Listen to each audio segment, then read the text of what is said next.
c'était l'un des plus gros changements de cette saison de Koh-Lanta.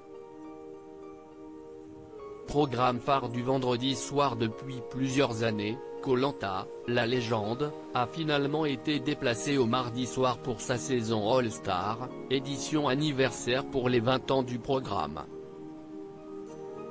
Et si les aventuriers ont trouvé leur public, certains ont toutefois lâché rapidement l'affaire, et ce notamment à cause de la durée des émissions, pas toujours facile à visionner aussi tard en pleine semaine.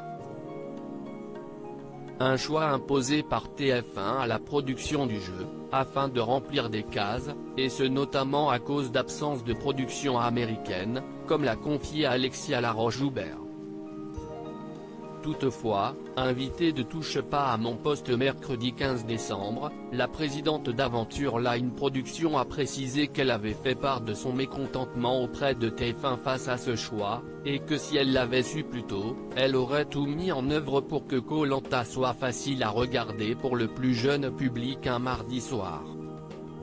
Ce que je trouve vraiment dommage, et je leur ai dit, si j'avais su j'aurais fait des émissions plus courtes, a ainsi confié la productrice, qui explique que l'émission se terminant vers 23h20 23h30, on le voit bien sur la courbe, les enfants s'énervent.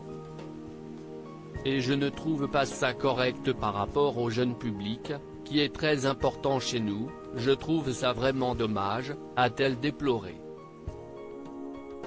Alexia Laroche-Joubert espère un retour de Koh-Lanta le vendredi pour la prochaine saison de Koh-Lanta, tournée aux Philippines et qui débarquera l'année prochaine sur TF1. Alexia Laroche-Joubert espère ainsi que le programme reviendra le vendredi soir.